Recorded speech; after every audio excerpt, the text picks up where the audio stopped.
Imagina esto. Una noche helada de invierno, tan fría que el aire te corta la piel como vidrio. Una mujer camina por un sendero de tierra congelada, llevando en brazos a un niño de apenas 4 años que tiembla bajo una manta deshilachada.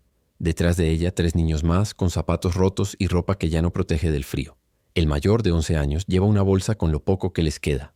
2 latas de frijoles, medio kilo de tortillas duras y una foto arrugada de un hombre que ya no está. La mujer se detiene frente a una construcción de madera podrida, medio caída, que alguna vez fue un establo para caballos. Las bisagras de la puerta cuelgan torcidas. El techo tiene agujeros por donde se cuela la luz de la luna. El olor a paja húmeda, a estiércol viejo y a abandono golpea la nariz como un puñetazo. Pero es lo único que tienen. Es su última esperanza de refugio antes de que la noche los congele en medio del campo. Ella empuja la puerta. El sonido de la madera contra la madera rompe el silencio de la noche como un grito ahogado. Adentro todo es oscuridad y frío. Las paredes están cubiertas de telarañas tan gruesas que parecen cortinas grises. El piso es de madera vieja, tablones anchos y desiguales que crujen bajo el peso de sus pies descalzos. Algunos están tan podridos que se hunden un poco cuando los pisas.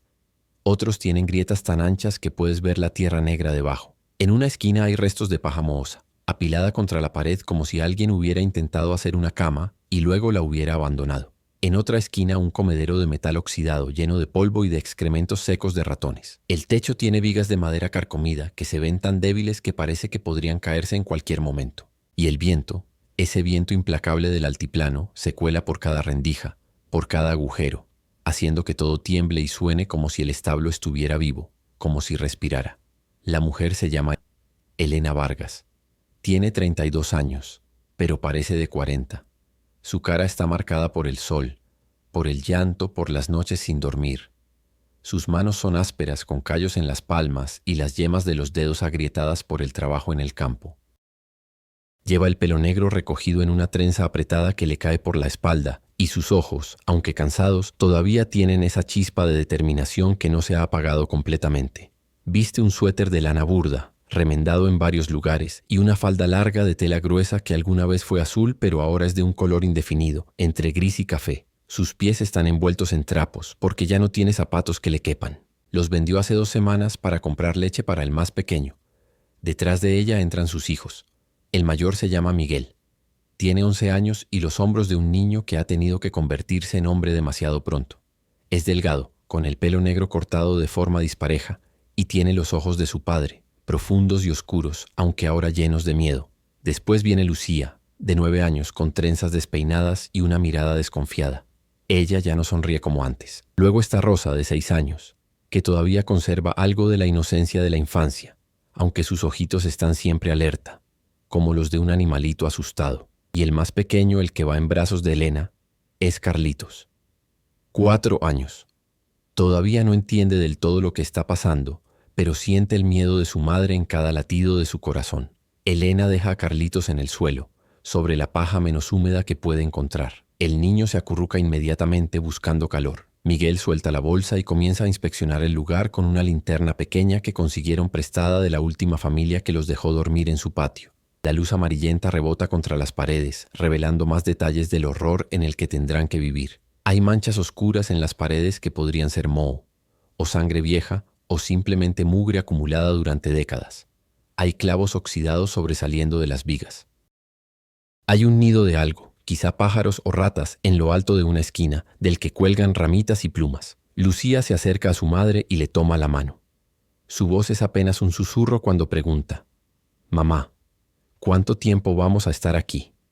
Elena aprieta la mano de su hija y responde con una voz que intenta ser firme pero que tiembla en los bordes. «Solo hasta que encuentre trabajo, mi amor. Solo un tiempo». Pero ambas saben que eso podría significar semanas, meses o más. Porque en este pueblo olvidado de la Sierra de Durango, en este rincón helado de México donde la nieve cae en diciembre y el sol nunca calienta lo suficiente, el trabajo es escaso. Y para una viuda sin conexiones, sin dinero, sin nada más que 4 bocas que alimentar, el trabajo es casi imposible. Rosa se sienta junto a Carlitos y comienza a tararear una canción de cuna que su abuela les cantaba cuando todavía vivían en una casa de verdad, cuando todavía eran una familia completa. Miguel termina de inspeccionar y regresa junto a su madre. «Hay ratas», dice en voz baja. «Vi heces frescas. Y el piso está muy dañado. Algunos tablones se sienten huecos». Elena asiente. Lo sé, mijo. Mañana limpiaremos. Ahora hay que dormir.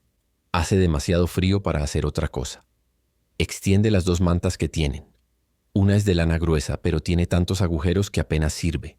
La otra es una cobija sintética que alguna vez fue roja, pero ahora es de un rosa desteñido. Coloca a los 4 niños juntos, uno al lado del otro, sobre la paja menos húmeda.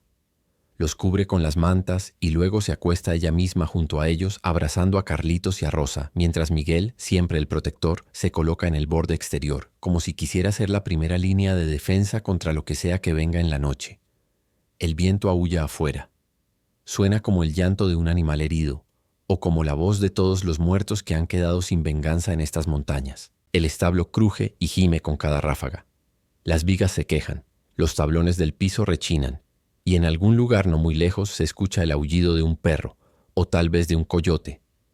Elena cierra los ojos e intenta rezar, pero las palabras no vienen. Solo hay cansancio, solo hay frío, solo hay la pregunta que la persigue desde que enterraron a su esposo en una tumba sin lápida. ¿Cómo vamos a sobrevivir? Pero justo cuando está a punto de quedarse dormida, cuando el agotamiento finalmente empieza a vencer al frío, escucha algo. Es un sonido leve, casi imperceptible bajo el ruido del viento. Un sonido que viene de abajo, de debajo del piso de madera. Es como un crujido, pero no es el crujido natural de la madera vieja. Es un crujido rítmico, como el de alguien moviéndose, como el de pasos lentos, cuidadosos, tratando de no hacer ruido. Elena abre los ojos de golpe. Su corazón se acelera. Se queda completamente quieta, conteniendo la respiración, escuchando con toda su atención. Y ahí está de nuevo. Paso. Como si alguien caminara bajo el piso, como si hubiera un espacio hueco debajo de ellos y alguien estuviera ahí abajo moviéndose en la oscuridad. ¿Lo que es eso? Puedes imaginar haberlo perdido todo, estar durmiendo con tus hijos en un establo a punto de caerse, sin comida suficiente para mañana, sin saber cómo vas a seguir adelante, y de pronto darte cuenta de que no estás sola, de que bajo tus pies hay algo vivo, algo que respira y se mueve en secreto. Elena siente que la sangre se le congela en las venas. Quiere gritar, pero no puede. Quiere levantarse y huir, pero ¿hacia dónde? Ya no tienen ningún lugar a donde ir. Este establo es el final de la línea. ¿Es aquí o es la calle? ¿Es aquí o es la muerte por congelación en algún barranco? Así que se queda quieta escuchando mientras el sonido se repite 1, 2, 3 veces más y luego se detiene. Silencio. Solo el viento. Solo el crujir normal de la madera. Pero ella sabe lo que escuchó. Y sabe que mañana, cuando haya luz, va a tener que averiguar qué es. Aunque suene a película, aunque suene a una de esas historias exageradas que te cuentan en los pueblos para asustarte, esto ocurrió de verdad. Ocurrió en un pequeño poblado cerca de Pueblo Nuevo, en la Sierra de Durango, en el invierno de 1988. Y si te quedas hasta el final, vas a entender por qué esta historia es mucho más que un simple misterio. Es una historia sobre lo que una madre es capaz de hacer cuando tiene que elegir entre la seguridad de sus hijos y su propia humanidad. Sobre lo que pasa cuando descubres un secreto que puede salvarte o destruirte. Y sobre el precio que pagamos cuando decidimos hacer lo correcto en un mundo donde lo correcto casi siempre te mata. Si te gustan las historias reales, las que te hacen pensar, dale like a este video y suscríbete al canal.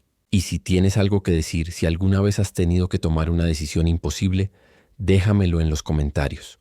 Ahora sí, vamos a la historia completa. Elena no siempre fue esta mujer rota que duerme en establos. Hace apenas 1 año y medio ella tenía una vida.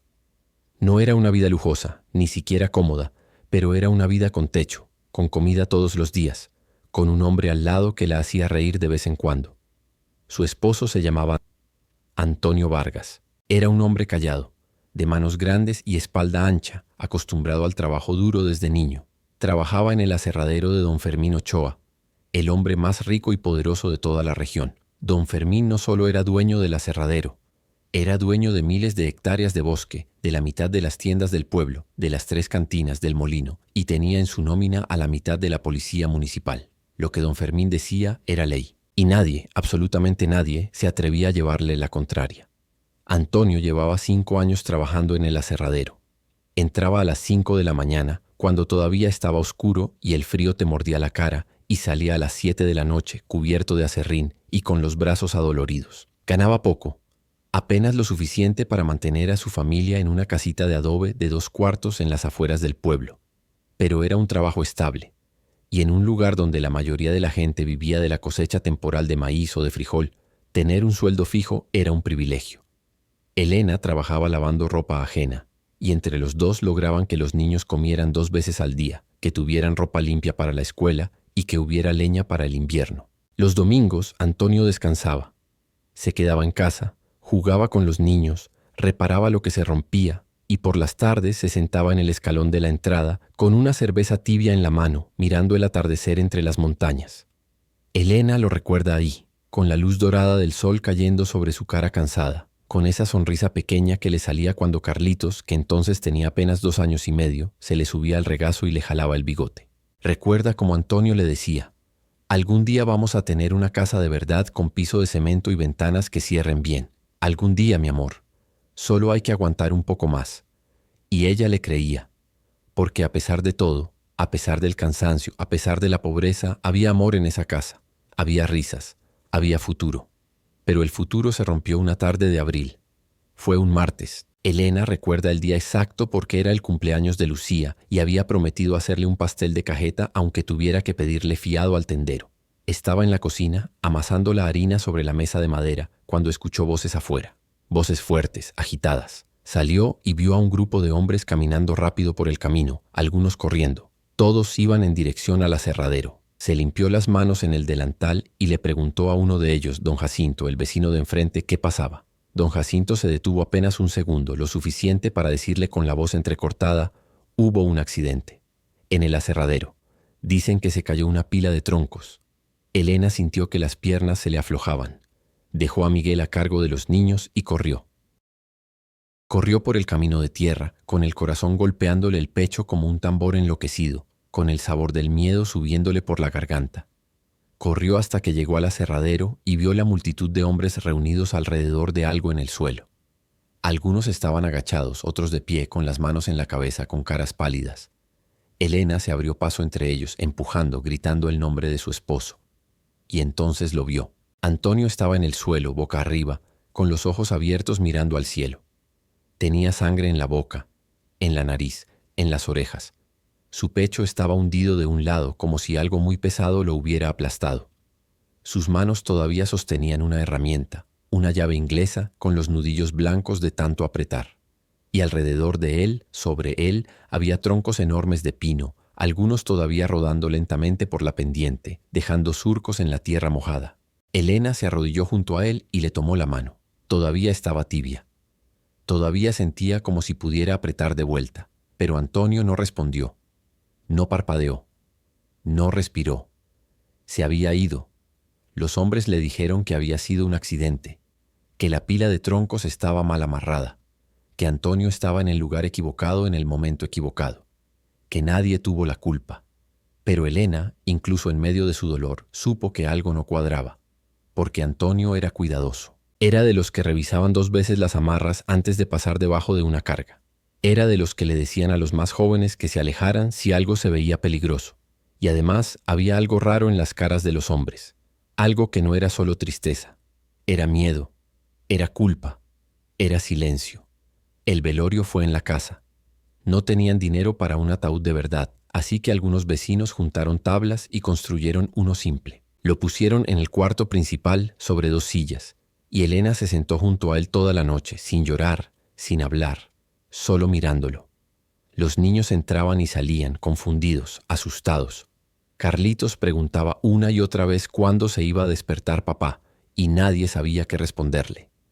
Miguel, el mayor, se quedó de pie en la puerta con los puños apretados, con una rabia que no sabía a dónde dirigir. Y Rosa lloraba en silencio, con la cabeza escondida en el regazo de Lucía. Vinieron a presentar sus respetos. Los compañeros de Antonio, los vecinos, la gente del pueblo. Algunos traían flores del campo, otros traían comida, tortillas, frijoles, lo que podían. Pero el que no vino fue don Fermín, el dueño del aserradero, el hombre para quien Antonio había trabajado durante 5 años, el hombre que había ganado miles de pesos con el sudor de su esposo, no se dignó a aparecer. Mandó a su capataz, un tipo gordo y maloliente llamado Quintero, que llegó al día siguiente con un sobre. Elena lo recibió en la puerta, con los ojos rojos de tanto llorar en secreto. Quintero le extendió el sobre sin mirarla a los ojos y le dijo con una voz monótona: «Don Fermín lamenta lo ocurrido. Esto es para ayudarles con los gastos. Elena tomó el sobre y lo abrió. Adentro había 3 billetes de 500 pesos. 1.500 pesos en total. El sueldo de un mes. Por una vida, por un padre, por un esposo. Elena miró a Quintero a los ojos y le preguntó: ¿Esto es todo?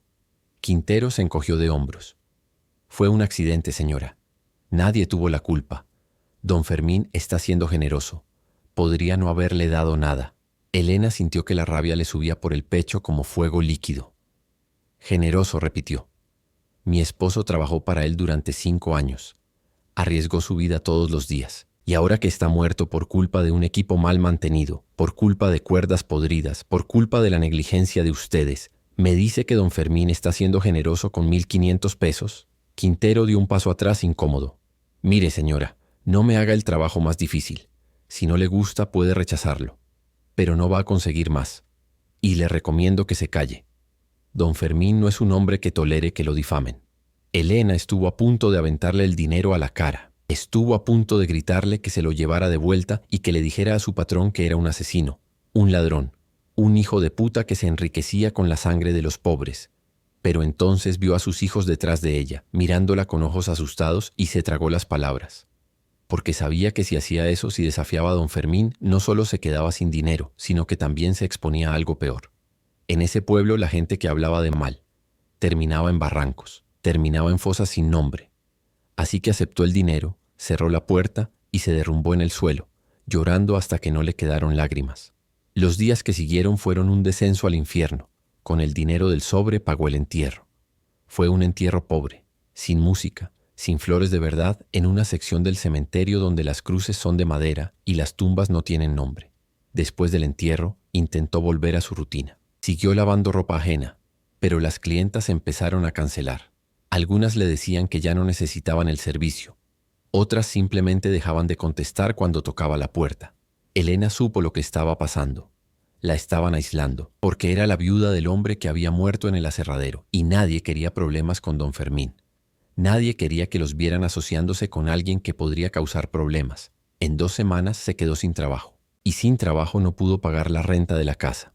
Porque sí, esa casita de adobe en la que habían vivido tampoco era suya. Era propiedad de un tal don Ramiro, un hombre viejo y avaro que le dio apenas una semana de gracia antes de presentarse en la puerta con 2 hombres y decirle que tenía que irse. Elena le rogó, le explicó la situación, le dijo que solo necesitaba un poco más de tiempo, pero don Ramiro fue implacable. O pagas o te vas.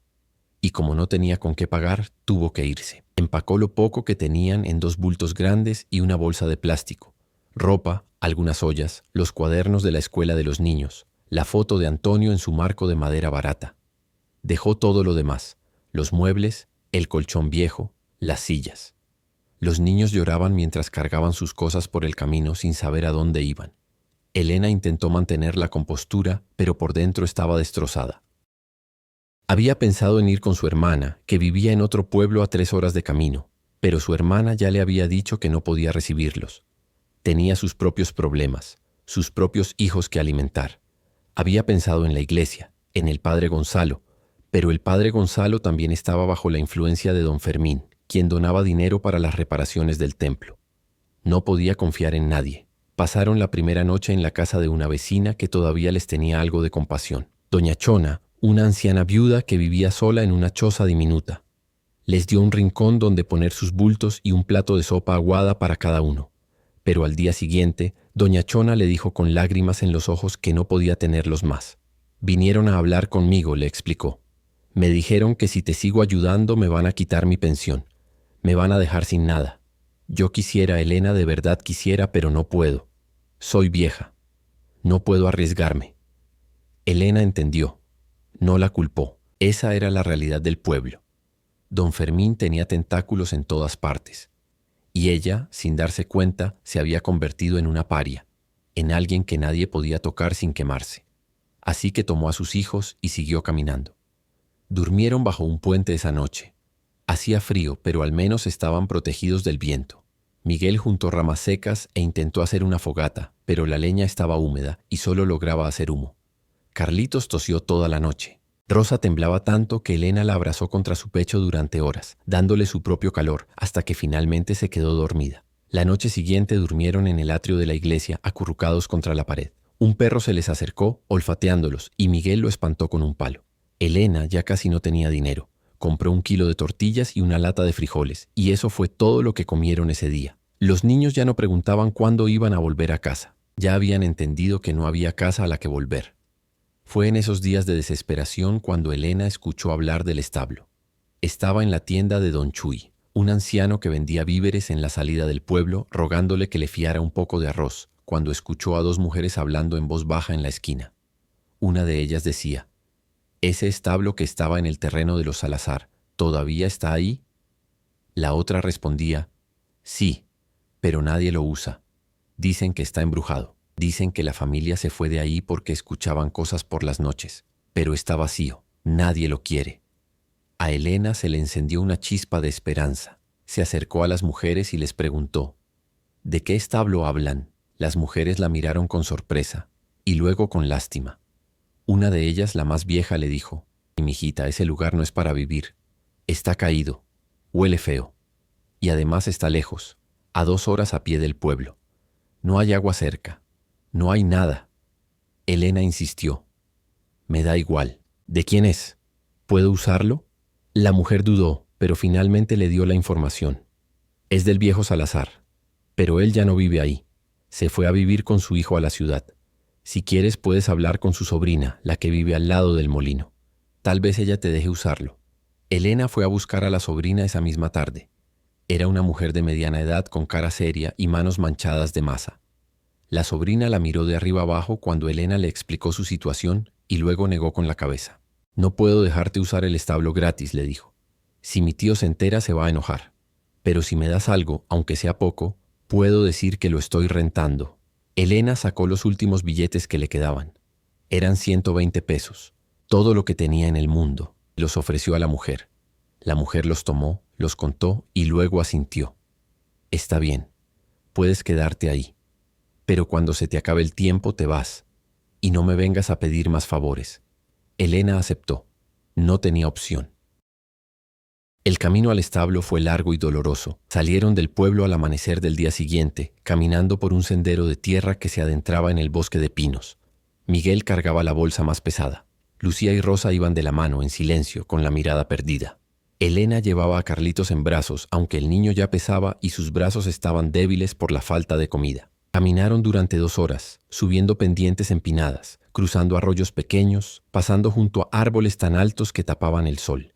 El aire olía a resina de pino, a tierra mojada, a musgo. Era un olor limpio, casi agradable, pero también había algo opresivo en ese silencio del bosque, como si estuvieran entrando en un lugar olvidado por Dios. Cuando finalmente llegaron al establo, el sol ya estaba alto. La construcción se veía peor de lo que Elena había imaginado. Era una estructura rectangular de madera oscura, con un techo de láminas oxidadas, algunas de ellas arrancadas por el viento y tiradas en el suelo. Las paredes tenían tablas sueltas y algunas faltaban por completo, dejando huecos por donde entraba el viento. La puerta colgaba de una sola bisagra y estaba medio abierta, como una boca que invitaba a entrar, pero también advertía que no lo hicieras. Alrededor del establo había hierba alta, amarillenta, y restos de lo que alguna vez fue un corral de madera, ahora solo estacas podridas clavadas en la tierra.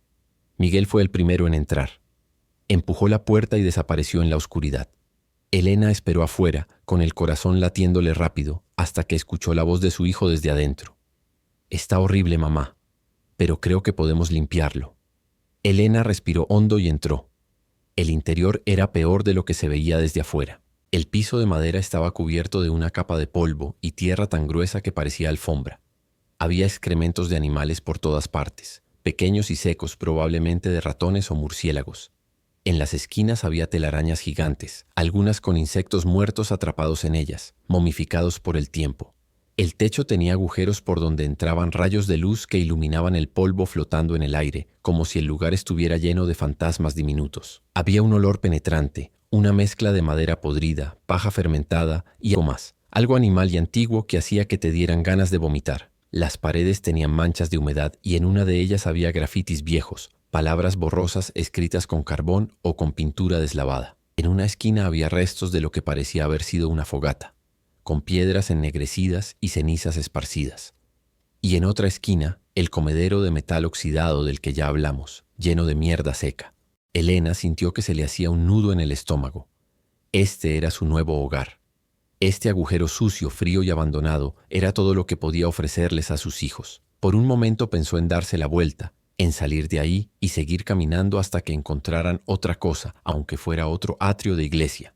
Pero entonces miró a Carlitos, que temblaba en sus brazos, y a Rosa, que tenía los labios morados de frío, y a Lucía, que la miraba con ojos suplicantes, esperando que su madre resolviera esto de alguna manera. Y supo que no podía seguir huyendo. Tenía que aceptar este lugar.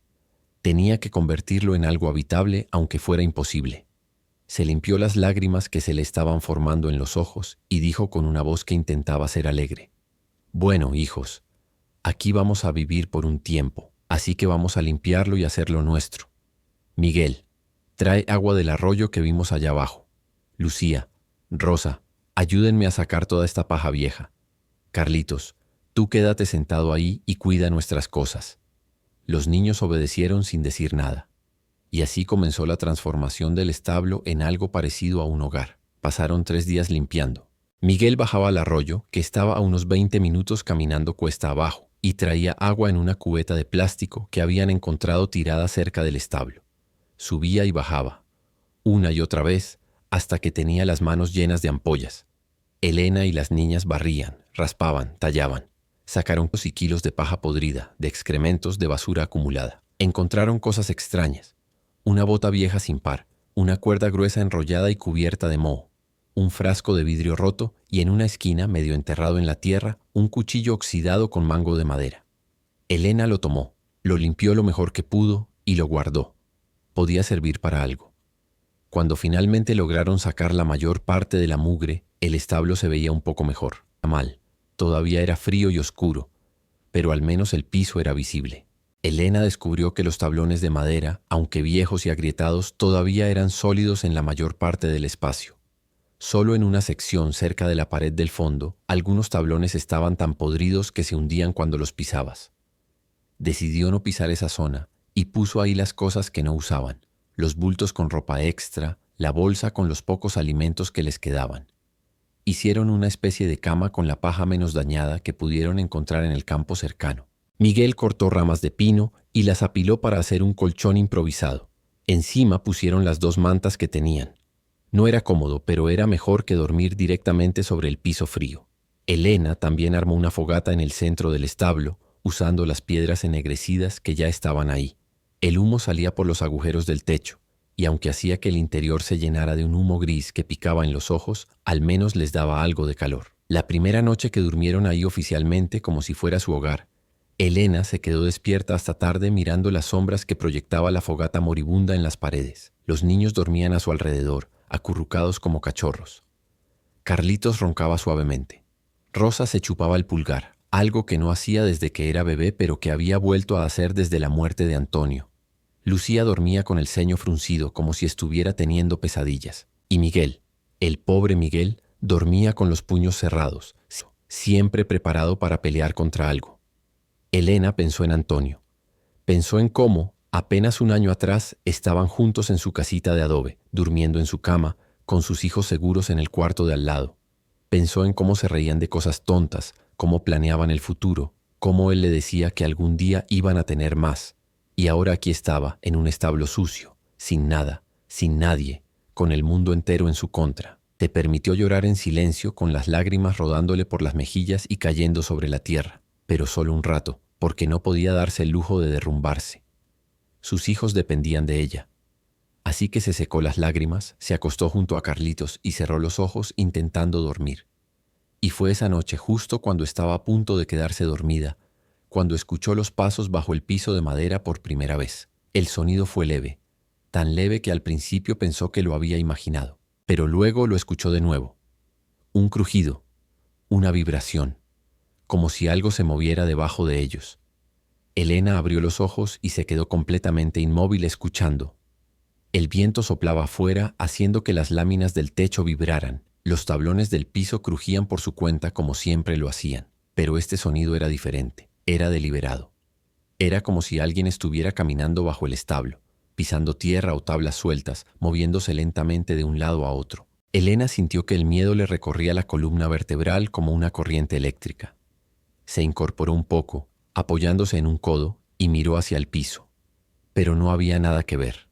Solo la madera vieja, las grietas, las sombras.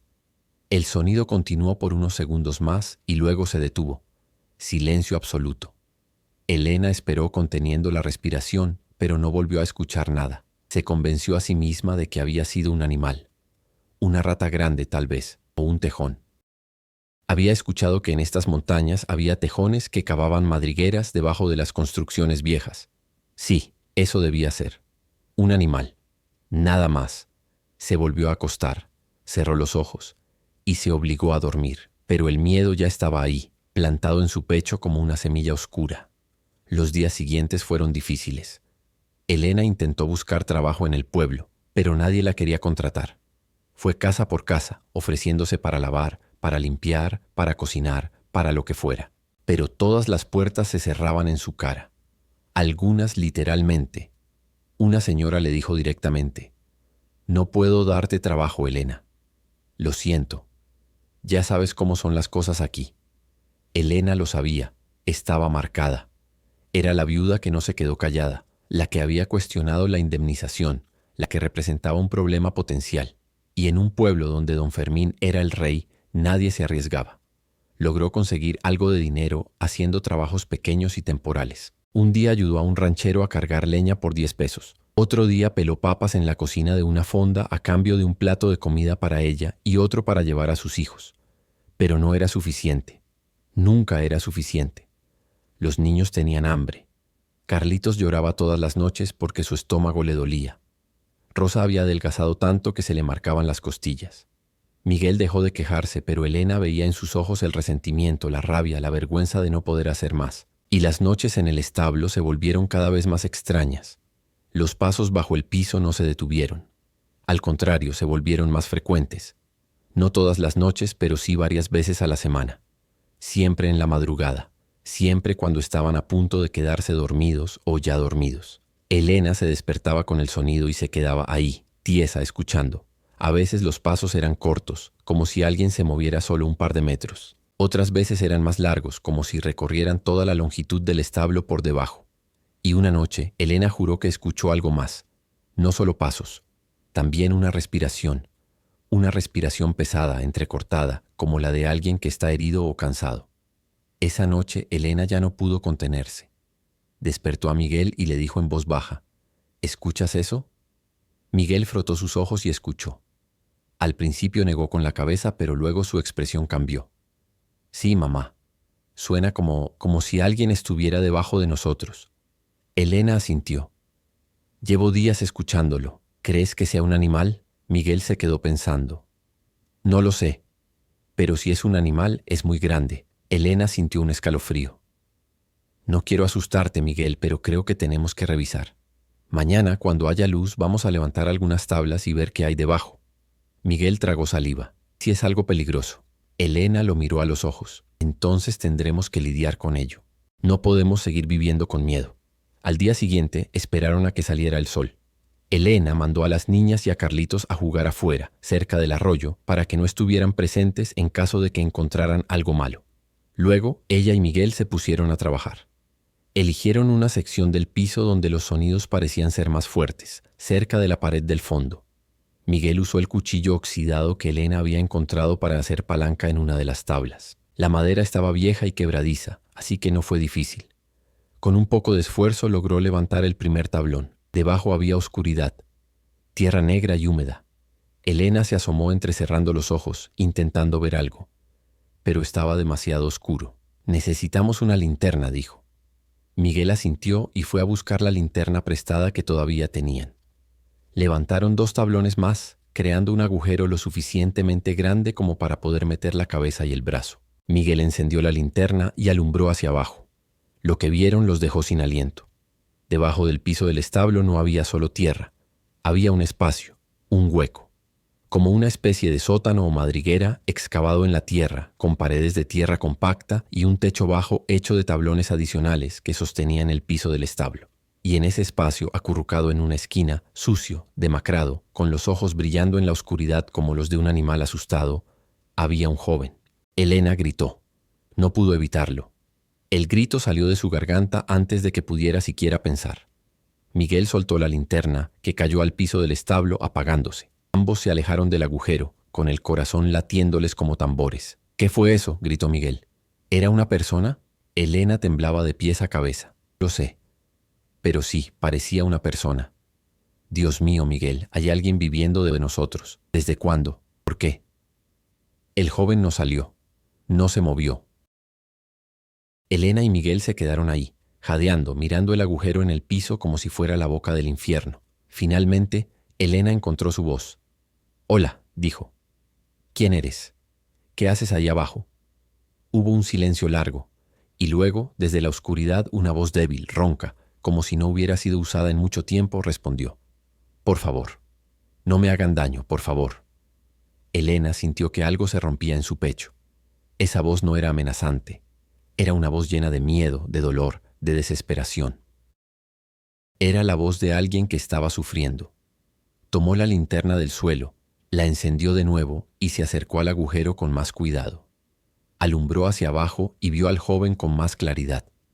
Era delgado, extremadamente delgado, con la piel cubierta de mugre y rasguños. Llevaba una camisa que alguna vez fue blanca, pero ahora era de un gris sucio, rasgada en varios lugares. Sus pantalones eran de mezclilla, también rotos. Tenía el pelo negro, largo y enredado, y una barba rala que le cubría la mandíbula. Pero lo más impactante eran sus ojos. Eran ojos jóvenes, tal vez de alguien de 25 o 26 años, pero tenían una profundidad de sufrimiento que no correspondía con su edad. Y su pierna derecha estaba doblada en un ángulo extraño y había sangre seca en el pantalón, alrededor de la rodilla.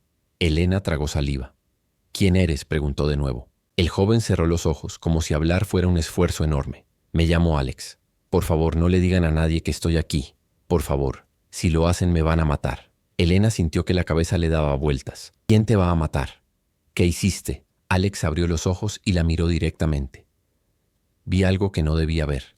Y ahora me están buscando para silenciarme. Por favor, señora. Usted tiene hijos. No quiero ponerlos en peligro, pero tampoco puedo salir. Estoy herido. No puedo caminar. Si usted me entrega, van a matarme. Y si averiguan que usted supo de mí y no me entregó, también la van a matar a usted». Elena se quedó helada. El miedo que había sentido momentos antes se multiplicó por 1000. Miró a Miguel, que estaba pálido, con los ojos muy abiertos. Luego volvió a mirar a Alex. «¿Quién te está buscando?», preguntó con la voz temblorosa. Alex respiró hondo y su respuesta fue como una sentencia de muerte. «Don Fermín Ochoa y sus hombres. Ellos son los que me hicieron esto. Y si me encuentran, no solo me matan a mí, matan a cualquiera que me haya ayudado». Elena sintió que el mundo se desmoronaba bajo sus pies. Don Fermín, el mismo hombre que había matado a su esposo con su negligencia, el mismo hombre que la había dejado en la miseria, el mismo hombre que controlaba todo el pueblo con su dinero y su violencia. Y ahora, por casualidad, por puro azar del destino, había un testigo de algo que ese hombre quería ocultar, escondido bajo el piso del establo donde ella y sus hijos dormían. Era una pesadilla, una trampa, era lo peor que podía haberle pasado. Pero también en algún rincón profundo de su corazón, Elena sintió algo más. Sintió rabia, sintió justicia, porque si este joven había visto algo que podía dañar a don Fermín, entonces tal vez, solo tal vez, había una oportunidad de que el monstruo que le había arruinado la vida finalmente pagara por sus crímenes. O tal vez era solo una fantasía estúpida. Tal vez lo único que iba a lograr era que todos murieran. Elena volvió a tapar el agujero con las tablas, pero no las clavó. Dejó que se quedaran sueltas por si necesitaba acceder de nuevo. Luego se sentó en el suelo con la cabeza entre las manos, intentando procesar lo que acababa de descubrir. Miguel se sentó junto a ella. «Mamá, ¿qué vamos a hacer?», preguntó. Elena no tenía respuesta. Todavía no. Solo sabía que su vida, que ya era imposible, acababa de volverse 1000 veces más complicada. Y esa noche, cuando los niños ya estaban dormidos, Elena se acercó de nuevo al agujero en el piso. Levantó una tabla con cuidado y habló en voz baja hacia la oscuridad. «Alex, ¿sigues ahí?». Una pausa. Luego la voz del joven débil. Señora. Elena respiró hondo. Necesito que me cuentes todo. Desde el principio. ¿Qué fue lo que viste? ¿Por qué te están buscando? Si voy a arriesgar la vida de mis hijos por ti, necesito saber la verdad. Y Alex, desde su agujero oscuro y sucio, comenzó a contar su historia. Alex no era del pueblo. Venía de un lugar más al sur, de un pueblito cerca de Durango capital. Había llegado a la región hacía 6 meses, buscando trabajo. Tenía estudios de preparatoria, algo raro en esos lugares, y sabía leer y escribir bien. Don Fermín lo contrató como asistente en el aserradero, para llevar registros de la madera que entraba y salía, para anotar los pagos a los trabajadores, para hacer las cuentas básicas. No era un trabajo bien pagado, pero era mejor que cortar leña o cargar troncos, así que Alex lo aceptó. Al principio todo parecía normal. Bueno, tan normal como puede ser trabajar para un hombre como don Fermín. El aserradero funcionaba de lunes a sábado, desde el amanecer hasta el anochecer. Llegaban camiones cargados de troncos de pino que los taladores traían del bosque. Los troncos se descargaban, se cortaban en tablas, se apilaban y luego se vendían a empresas constructoras de la ciudad. Era un negocio lucrativo, muy lucrativo, pero Alex, con el tiempo, comenzó a notar cosas raras. Para empezar, había camiones que llegaban de noche. No todos los días, pero sí 1 o 2 veces por semana. Llegaban sin luces, sin hacer ruido, y descargaban cosas que no eran troncos. Alex los veía desde la ventana de la oficina, que era un cuartito de madera al lado del aserradero principal. Los hombres que bajaban de esos camiones no eran los taladores habituales. Eran tipos con armas, con caras duras, con la ropa llena de polvo como si vinieran de muy lejos. Descargaban cajas grandes, pesadas, que luego metían en una bodega cerrada con candado al fondo del terreno. Y nadie, absolutamente nadie del personal regular, tenía acceso a esa bodega. Solo don Fermín y su capataz Quintero. Alex no le dio mucha importancia al principio. Pensó que tal vez era contrabando de madera, que don Fermín estaba talando árboles ilegalmente y los guardaba ahí para venderlos después sin declarar impuestos. Era algo malo, sí, pero no era asunto suyo. Él solo hacía su trabajo, cobraba su sueldo y se iba a dormir a la pensión donde rentaba un cuarto. Pero luego las cosas se pusieron más extrañas. Una noche, Alex tuvo que quedarse tarde en la oficina porque don Fermín le había pedido que revisara unas cuentas que no cuadraban. Era ya pasadas las 10 de la noche y el aserradero estaba vacío, o eso pensaba él. Pero entonces escuchó voces afuera. Apagó la lámpara de aceite que usaba para no llamar la atención y se asomó por la ventana. Vio a don Fermín y a Quintero hablando con 3 hombres que Alex no reconocía. Eran tipos grandes, con sombreros vaqueros y cinturones con hebillas grandes. Fumaban cigarros y hablaban en voz baja, pero de vez en cuando se reían y sus risas sonaban crueles. Alex no podía escuchar bien lo que decían, pero sueltas. Palabras como paquete, entrega, frontera y una que le heló la sangre. Gringos. Alex no era tonto. Sabía lo que significaba todo eso. Don Fermín no solo estaba en el negocio de la madera, estaba metido en algo mucho más peligroso. Drogas, tráfico de drogas. El aserradero era una fachada, o al menos una parte del negocio era fachada. Las cajas que llegaban de noche no contenían madera. Contenían paquetes de cocaína, o marihuana, o lo que fuera que se estuviera moviendo en esa época por la sierra de Durango hacia la frontera con Estados Unidos. Y esos hombres con sombreros vaqueros eran los que transportaban la droga, o los que la compraban, o los que la protegían. Alex sintió que el estómago se le revolvía. Esto era demasiado. Esto era muerte. Tenía que salir de ahí. Pero antes de que pudiera moverse, uno de los hombres miró hacia la oficina. Alex se agachó rápido, con el corazón latiéndole como loco, esperando que no lo hubieran visto. Pasaron unos segundos que parecieron horas. Luego escuchó pasos acercándose. Pasos pesados de botas sobre tierra. Alex buscó desesperadamente un lugar donde esconderse, pero la oficina era pequeña. Solo tenía un escritorio, una silla y un archivero. No había dónde meterse. Los pasos se detuvieron frente a la puerta. Alex contuvo la respiración, y entonces, para su alivio, los pasos se alejaron. Escuchó a uno de los hombres gritar: «No hay nadie, está oscuro». Don Fermín respondió algo que Alex no alcanzó a escuchar, y luego el grupo se movió hacia la bodega del fondo. Alex esperó ahí, temblando, hasta que las voces se apagaron. Luego salió de la oficina lo más silenciosamente que pudo, caminando pegado a las paredes, escondiéndose detrás de las pilas de madera hasta que llegó al camino. Y entonces corrió, como nunca había corrido en su vida, de regreso al pueblo, de regreso a su cuarto. Cerró la puerta con seguro, empujó la cama contra la puerta y se quedó ahí, sentado en el suelo, pensando en qué hacer. Debería haber huido esa misma noche. Debería haber empacado sus cosas y haber tomado el primer camión que saliera del pueblo. Pero Alex cometió un error que casi le cuesta la vida. Pensó que si denunciaba lo que había visto, si le contaba a alguien, las autoridades harían algo. Así que al día siguiente fue a la comandancia de policía del pueblo. Era un edificio pequeño, de adobe, con 2 celdas en la parte de atrás y una oficina al frente donde el comandante, un tipo gordo llamado Mendoza, pasaba la mayor parte del día durmiendo en su silla. Alex entró y le contó todo al comandante Mendoza. Le contó sobre los camiones nocturnos, sobre las cajas, sobre la bodega cerrada, sobre la conversación que había escuchado. Le dijo que creía que don Fermín estaba metido en tráfico de drogas y que alguien tenía que investigar. El comandante Mendoza lo escuchó con cara seria, tomando notas en un cuaderno viejo. Cuando Alex terminó, el comandante le dijo que hizo bien en venir, que iban a investigar, que no se preocupara.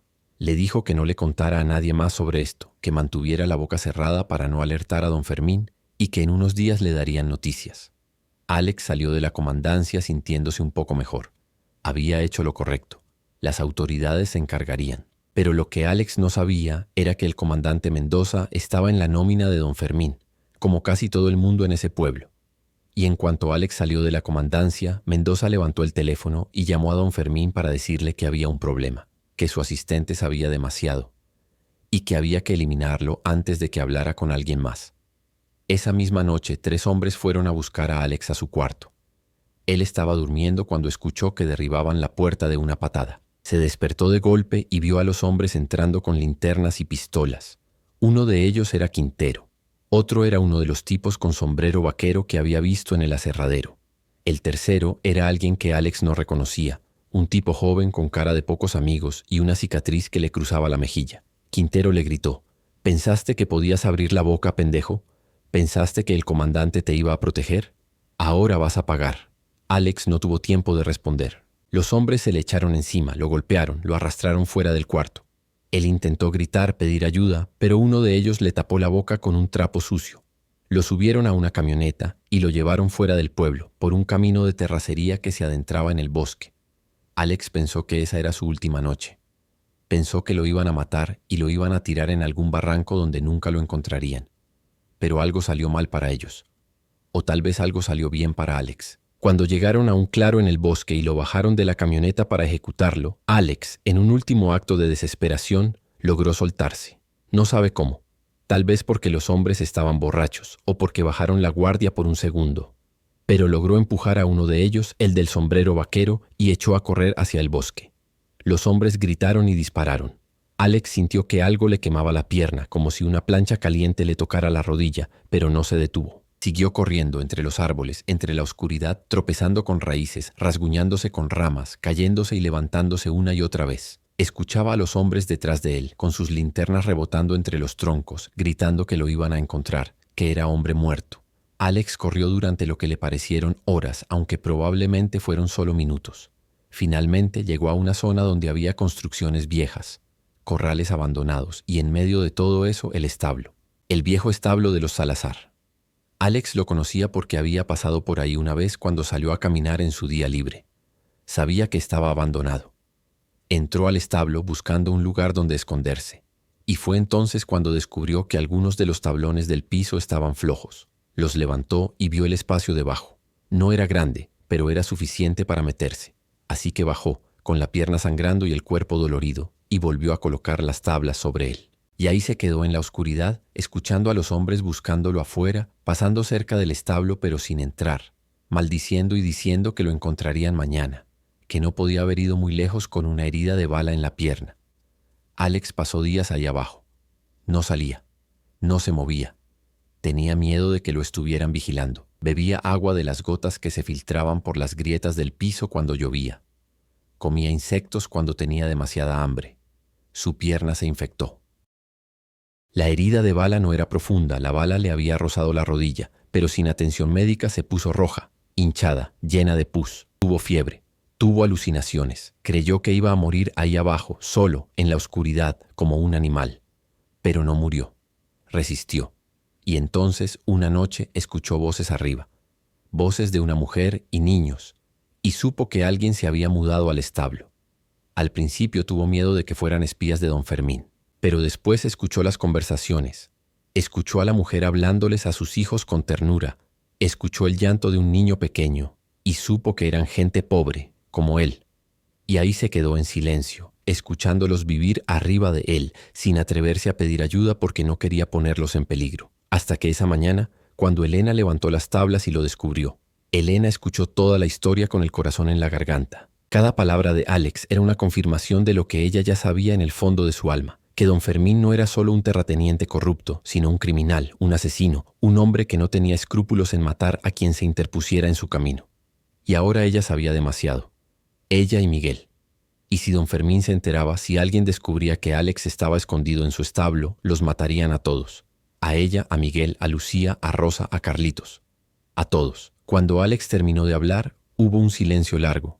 Luego Elena preguntó con la voz temblorosa: ¿por qué no te fuiste? ¿Por qué te quedaste aquí sabiendo que te podían encontrar? Alex respondió con una voz llena de dolor: no puedo caminar, señora. Mi pierna está destrozada. Los primeros días intenté salir del agujero, pero el dolor era insoportable, y aunque pudiera caminar, ¿a dónde iría? No conozco la zona.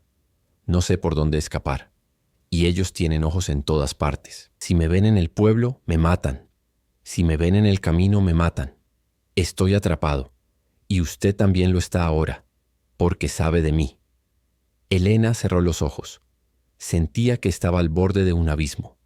Tenía dos opciones. La primera era entregar a Alex, ir con don Fermín o con Quintero y decirles que había encontrado al fugitivo.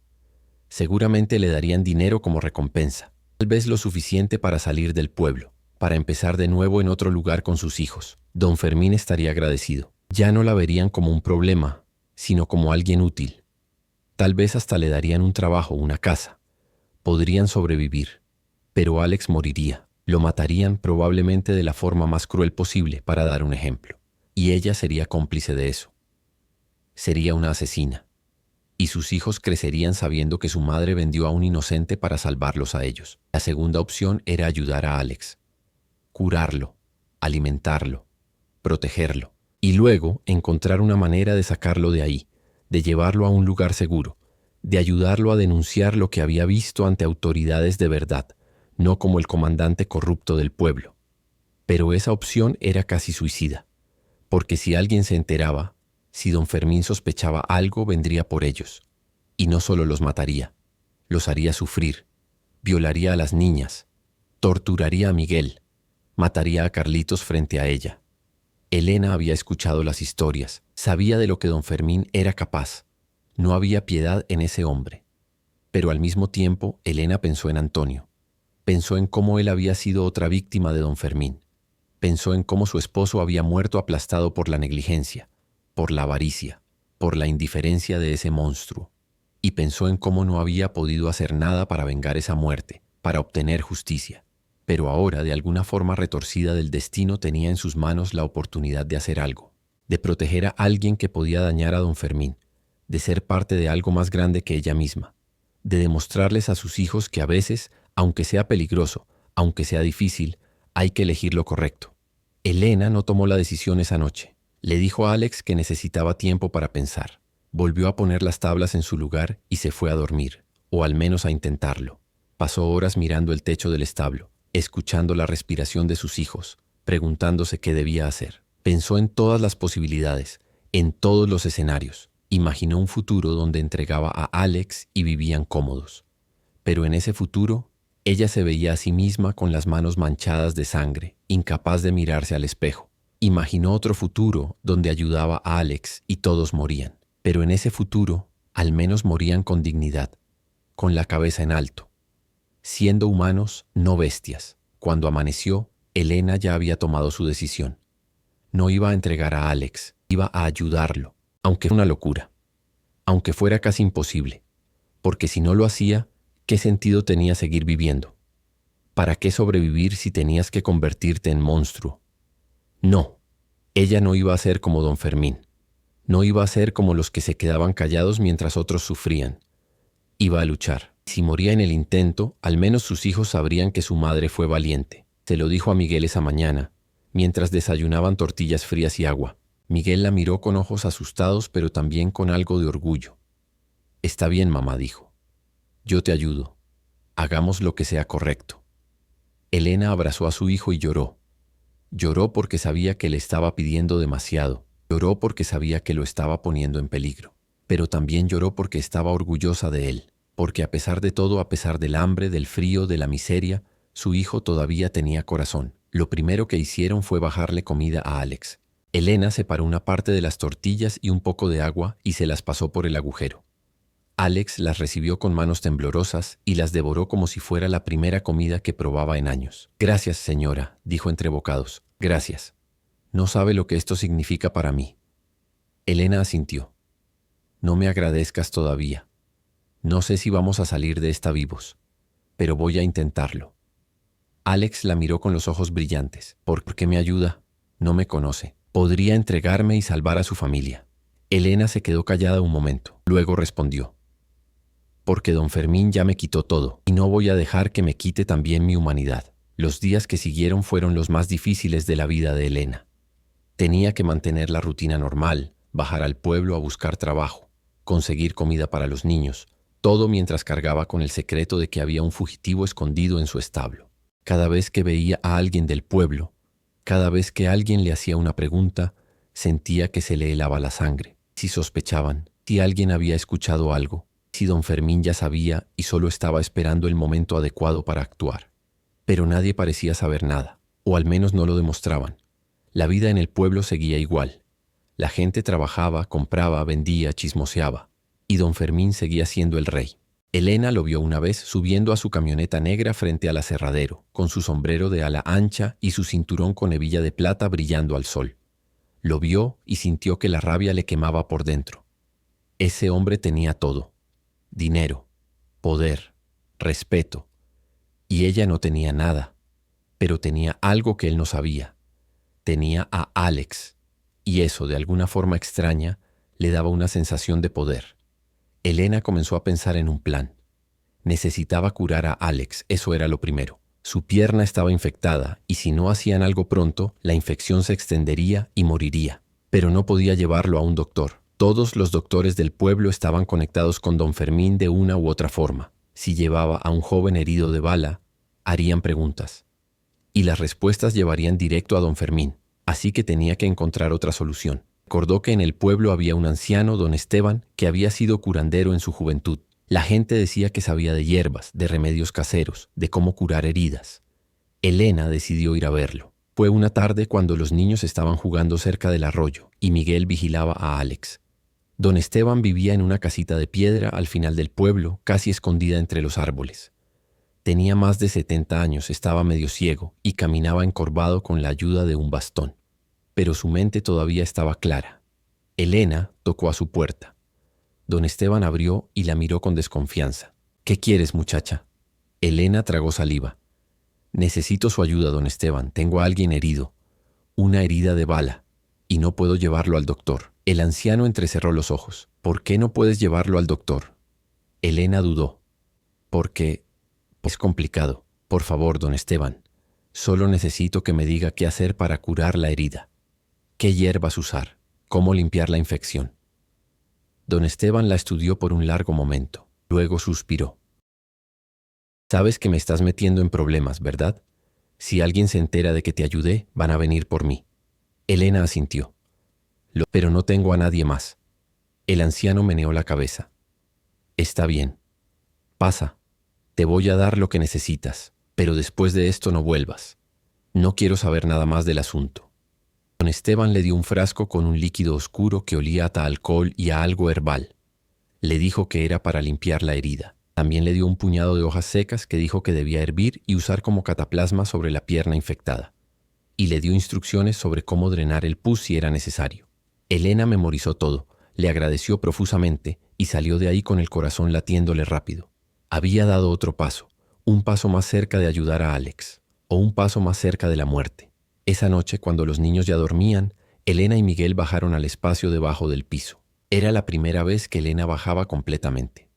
Era estrecho, húmedo, con olor a tierra mojada y a sangre. Alex estaba recostado contra la pared de tierra, con la pierna extendida, gimiendo suavemente. Elena encendió una vela y se arrodilló junto a él. «Voy a limpiarte la herida», le dijo. «Va a doler». Alex asintió. «Haga lo que tenga que hacer, señora».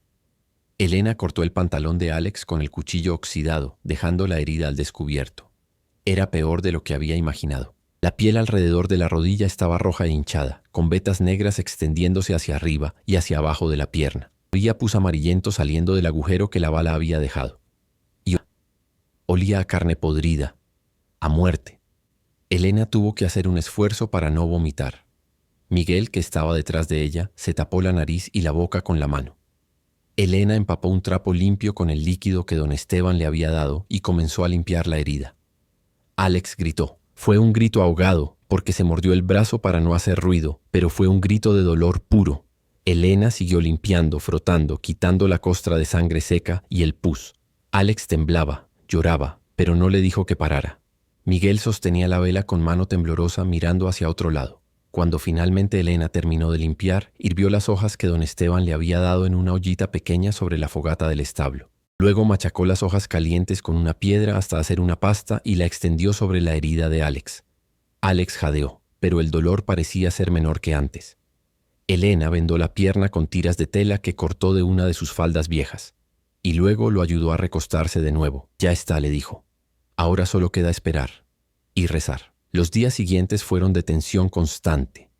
Elena revisaba la pierna de Alex 2 veces al día, limpiándola, cambiando el vendaje, aplicando más cataplasma. Muy lentamente, la infección comenzó a ceder. El olor disminuyó. El pus se secó. Las vetas negras se desvanecieron. Y aunque Alex seguía sin poder caminar bien, al menos ya no estaba al borde de la muerte. Era un pequeño milagro. O tal vez era solo la terquedad de la vida aferrándose a existir. Pero mientras Elena cuidaba de Alex, el mundo exterior seguía moviéndose. Y no se movía a su favor. Una tarde, mientras Elena estaba en el pueblo comprando un poco de maíz molido, escuchó una conversación entre 2 hombres afuera de la cantina. Uno de ellos decía: «Don Fermín está furioso.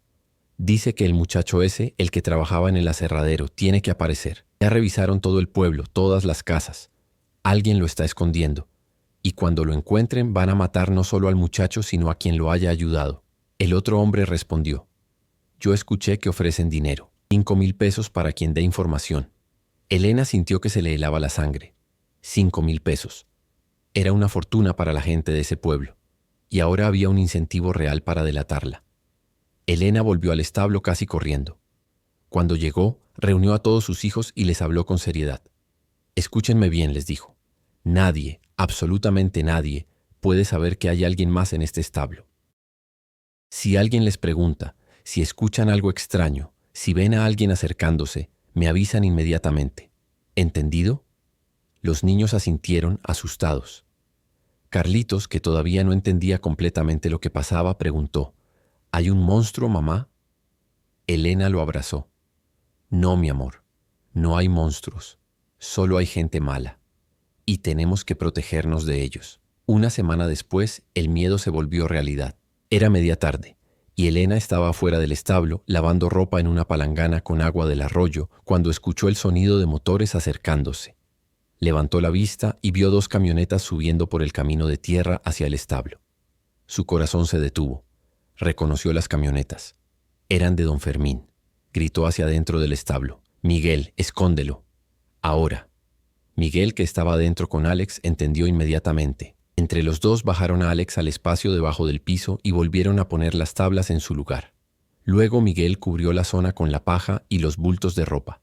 Elena le dijo a las niñas y a Carlitos que se quedaran callados, que se sentaran en una esquina y no dijeran nada. Luego salió del establo con las manos todavía mojadas e intentó calmarse. Las camionetas se detuvieron frente al establo. De ellas bajaron 5 hombres. Uno de ellos era Quintero, el capataz. Los otros eran tipos que Elena no reconocía, pero todos tenían la misma mirada dura, el mismo aire de violencia contenida. Quintero se acercó a Elena con una sonrisa falsa. «Buenas tardes, señora Elena. ¿Cómo le va?». Elena tragó saliva. «Bien, gracias. ¿En qué puedo ayudarles?». Quintero miró hacia el establo. «Estamos buscando a alguien. Un muchacho que trabajaba para don Fermín. Se llama Alexis Ruiz. Tal vez lo ha visto por aquí. O tal vez escuchó algo». Elena negó con la cabeza. No, no he visto a nadie. Aquí solo estamos yo y mis hijos. Quintero la estudió con los ojos entrecerrados. ¿Está segura? Porque si está mintiendo va a tener problemas. Grandes problemas. Elena sostuvo su mirada, aunque por dentro estaba muerta de miedo. Estoy segura. No sé de quién me habla. Quintero chasqueó la lengua. Bueno, de todas formas vamos a revisar. Solo para estar seguros. Elena sintió que el pánico le subía por la garganta, pero asintió. Adelante, no tengo nada que esconder. Los hombres entraron al establo. Elena los siguió con el corazón golpeándole el pecho. Miguel estaba de pie junto a los niños, con la cara pálida pero intentando parecer tranquilo. Los hombres comenzaron a revisar todo. Movieron los bultos de ropa. Patearon la paja. Uno de ellos levantó el comedero de metal y lo aventó al suelo. Otro revisó las paredes buscando escondites. Quintero caminó por todo el establo, mirando hacia arriba, hacia los rincones, golpeando el piso con el pie. Elena lo observaba conteniendo la respiración, rezando en silencio para que no se diera cuenta de las tablas flojas. Uno de los hombres se acercó justo a la zona donde estaba Alex escondido. Empezó a mover la paja con el pie, y Elena vio con horror que una de las tablas se movió ligeramente. El hombre lo notó, frunció el ceño y se agachó, intentando levantar la tabla. Elena sintió que el mundo se detenía, pero en ese momento Carlitos, el pequeño Carlitos, comenzó a llorar. Un llanto fuerte, agudo, como el de un niño asustado. El hombre se distrajo, volteó a ver al niño y Quintero le gritó: «Déjalo, no hay nada ahí, son solo tablas podridas». El hombre obedeció y se alejó. Elena casi se desmaya de alivio. Después de unos minutos más de revisión, los hombres se dieron por vencidos. «No está aquí», dijo uno de ellos. Quintero asintió, pero antes de irse se acercó a Elena y le dijo en voz baja: «Si usted sabe algo, señora, más le vale decirnos. Don Fermín está ofreciendo dinero. 5,000 pesos. Piénselo. Con ese dinero podría salir de este agujero, darles una vida mejor a sus hijos». Elena lo miró a los ojos. «No sé nada», repitió. Quintero escupió en el suelo y salió. Los hombres subieron a las camionetas y se fueron. En cuanto el sonido de los motores desapareció, Elena se derrumbó en el suelo. Miguel corrió hacia ella. «Mamá, ¿estás bien?» Elena lo abrazó. «Sí, mijo, estoy bien, pero eso estuvo muy cerca. Demasiado cerca». Levantaron las tablas y sacaron a Alex.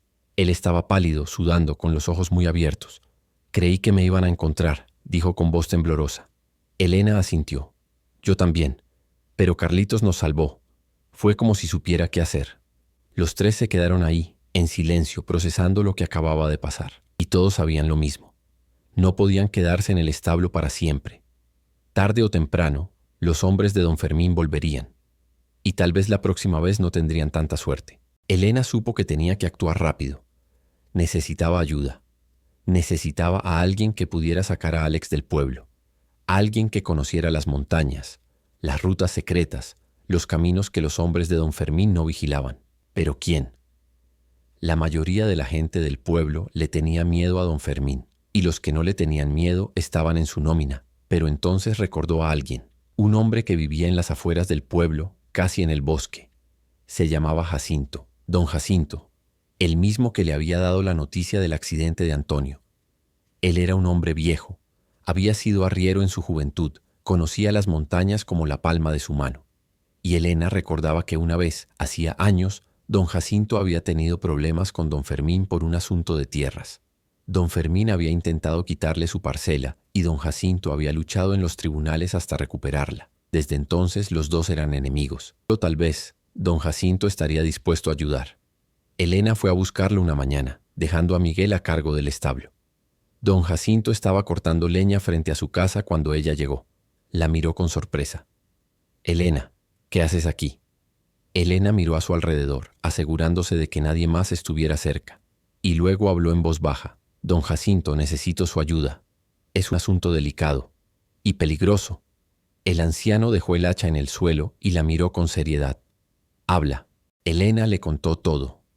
Le contó sobre Alex, sobre lo que había visto, sobre cómo estaba escondido en el establo, sobre la pierna infectada, sobre los hombres de don Fermín viniendo a buscar. Le contó que necesitaba sacarlo de ahí, llevarlo a un lugar seguro donde pudiera denunciar lo que sabía. Don Jacinto la escuchó sin interrumpir. Cuando ella terminó, él se quedó en silencio por un largo momento pensando. Finalmente habló. «Sabes que me estás pidiendo que arriesgue mi vida, ¿verdad? Si don Fermín se entera de que lo ayudé, me mata». Elena asintió. «Lo sé. Y no se lo pediría si tuviera otra opción. Pero usted es el único en quien puedo confiar. El único que conoce estos cerros y que no le debe nada a don Fermín». Don Jacinto suspiró. «Siempre supe que ese cabrón iba a caer algún día, pero no pensé que yo estaría involucrado en su caída. Está bien, te voy a ayudar, pero tenemos que hacerlo bien. No podemos simplemente salir corriendo por el camino principal. Necesitamos un plan». Elena sintió que las lágrimas le brotaban de los ojos. «Gracias, don Jacinto, gracias. De verdad, nunca voy a olvidar esto». El anciano le puso una mano en el hombro. «No me agradezcas todavía. Todavía no hemos salido de esta vivos». Durante los siguientes días, don Jacinto fue al establo varias veces, siempre con cuidado, siempre asegurándose de no ser visto. Revisó la pierna de Alex y le dijo que estaba mejorando, pero que todavía necesitaba más tiempo antes de poder caminar largas distancias. Le trajo comida, medicinas que había conseguido de un contacto en otro pueblo y sobre todo le trajo esperanza. Le contó a Alex sobre la ruta que iban a tomar. Había un camino viejo, casi borrado por la maleza, que cruzaba la sierra y salía en otro municipio, a 2 días de camino a pie. Desde ahí, Alex podría tomar un autobús a la ciudad, donde don Jacinto tenía un primo que trabajaba en una organización de derechos humanos. Ese primo podría ayudar a Alex a denunciar lo que había visto ante las autoridades federales, no las locales. Pero para llegar a ese camino tenían que cruzar peligroso, terreno que estaba parcialmente vigilado por los hombres de don Fermín. Don Jacinto explicó que la mejor opción era salir de noche, cuando hubiera luna llena, para poder ver el camino sin necesitar linternas y moverse rápido. Elena iría con ellos junto con Miguel para ayudar a cargar a Alex si era necesario. Las niñas y Carlitos se quedarían con una vecina de don Jacinto, una mujer de confianza que no haría preguntas. Era arriesgado, pero era el único plan que tenían. Esperaron a que la pierna de Alex estuviera lo suficientemente curada. Pasaron 2 semanas más, semanas de angustia, de miedo constante, de saltar al menor ruido. Pero finalmente llegó el momento. La luna llena estaba en el cielo, grande y brillante. Don Jacinto llegó al establo al anochecer con 2 mochilas llenas de provisiones: agua, comida seca, mantas, una cuerda, un cuchillo grande y una pistola vieja que Elena esperaba no tener que usar. Elena le entregó a Lucía, Rosa y Carlitos a la vecina de don Jacinto con el corazón destrozado. Lucía la abrazó llorando. «Mamá, no te vayas». Elena le acarició el pelo. «Tengo que hacerlo, mi amor, pero voy a volver. Te lo prometo. Voy a volver por ustedes. Cuida a tus hermanos». Lucía asintió limpiándose las lágrimas. Sacaron a Alex del agujero. Él podía caminar ahora, aunque cojeando y con dolor. Don Jacinto le había hecho una especie de muleta con una rama fuerte. Con eso Alex podía moverse, aunque lento. Salieron del establo cuando ya era de noche. El aire estaba frío y el bosque se veía como un monstruo negro bajo la luna. Comenzaron a caminar. Don Jacinto iba adelante marcando el ritmo. Elena iba en medio con Miguel. Y Alex iba atrás, cojeando, sudando pero decidido. Caminaron en silencio, solo con el sonido de sus pisadas sobre las hojas secas, el crujir de las ramas y el aullido ocasional de un animal en la distancia. Las primeras horas fueron relativamente fáciles. El camino que don Jacinto conocía era empinado pero transitable. Subieron por laderas cubiertas de pinos, cruzaron arroyos pequeños, pasaron junto a rocas enormes que parecían gigantes dormidos. Pero conforme avanzaba la noche, el terreno se volvió más difícil, más rocoso, más inestable, y el cansancio comenzó a hacer mella en todos. Alex tenía que detenerse cada cierto tiempo, respirando pesadamente, con la cara pálida de dolor. Elena le ofrecía agua, le daba palabras de aliento.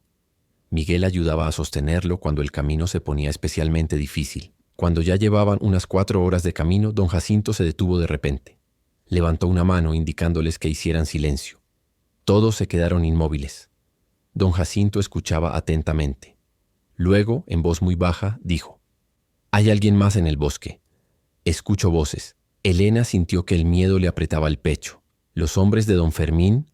Don Jacinto asintió. «Probablemente. Deben estar patrullando.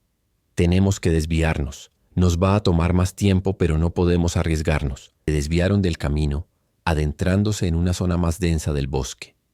Aquí los árboles estaban tan juntos que apenas entraba la luz de la luna. Tenían que moverse con las manos extendidas, tocando los troncos para no tropezar. Las ramas les rasguñaban la cara, las raíces les hacían tropezar, y en algún momento escucharon claramente las voces. Eran hombres, no muy lejos, hablando en voz baja. Uno de ellos dijo algo sobre revisar el camino viejo. Otro se rió. Don Jacinto les hizo una seña de que se agacharan. Todos se tiraron al suelo detrás de unos arbustos conteniendo la respiración. Las voces pasaron tan cerca que Elena podía ver las luces de sus linternas bailando entre los árboles. Pero no los vieron. Los hombres siguieron caminando y eventualmente se alejaron. Esperaron ahí, en el suelo, durante lo que parecieron horas, pero probablemente fueron solo minutos. Cuando don Jacinto consideró que era seguro, siguieron adelante. Pero el incidente los había asustado a todos. Sabían que estaban siendo cazados, que don Fermín había puesto a sus hombres a vigilar incluso los caminos más remotos, y que si los atrapaban, no habría piedad. Caminaron toda la noche. Cuando el sol comenzó a salir, don Jacinto los llevó a una cueva pequeña, escondida detrás de una cortina de helechos. Aquí vamos a descansar durante el día, dijo. Es demasiado peligroso movernos con luz. Entraron a la cueva. Era húmeda, fría, con olor a murciélago y a piedra mojada. Pero al menos estaban escondidos. Se sentaron en el suelo, comieron un poco de tortillas secas y bebieron agua. Alex estaba exhausto. Su pierna le dolía tanto que apenas podía hablar. Elena le revisó el vendaje y vio que había sangrado un poco. La herida se había reabierto con el esfuerzo.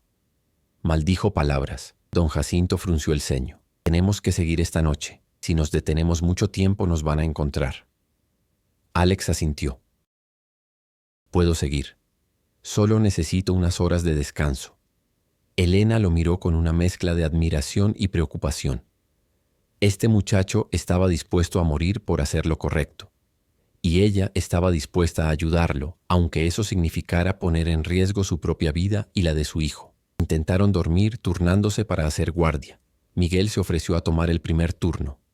Elena se acostó junto a Alex, no por afecto, sino porque el muchacho temblaba de frío y fiebre y necesitaba calor. Don Jacinto se recostó cerca de la entrada de la cueva con la pistola en la mano. Así pasaron el día, en un duermevela inquieto, sobresaltándose con cada ruido del bosque, con cada pájaro que cantaba, con cada rama que crujía. Cuando finalmente cayó la noche de nuevo, reanudaron la marcha. Ahora el camino era aún más empinado. Estaban subiendo hacia la parte más alta de la sierra, donde el aire era más delgado y el frío más intenso. Elena sentía que los pulmones le ardían con cada respiración. Miguel caminaba con los hombros caídos, arrastrando los pies. Y Alex, el pobre Alex, parecía que iba a colapsar en cualquier momento. Pero seguían adelante, porque no había otra opción, porque detenerse significaba morir. En algún momento de esa segunda noche comenzó a nevar. Ligeramente al principio solo unos copos dispersos que caían del cielo negro como plumas, pero luego más fuerte. Una nevada que empezó a cubrir el suelo, haciendo que cada paso fuera más resbaladizo, más peligroso. Don Jacinto maldecía entre dientes. Esto no estaba en mis cálculos. Si sigue nevando así, vamos a dejar huellas. Y si dejan huellas, nos van a rastrear. Elena miró hacia atrás, hacia el camino que habían recorrido, y vio las marcas claras de sus pisadas en la nieve. El miedo le apretó la garganta. ¿Qué hacemos?, preguntó. Don Jacinto pensó por un momento. Tenemos que movernos más rápido. Llegar al otro lado de la cresta antes del amanecer. Desde ahí, el terreno baja y la nieve no se acumula tanto. Pero tenemos que apurarnos. Aceleraron el paso, empujándose al límite. Alex gemía con cada paso, pero no se detenía. Miguel lo sostenía de un lado, Elena del otro, prácticamente arrastrándolo en algunos tramos. Don Jacinto iba adelante, abriendo camino, apartando ramas, buscando el mejor paso.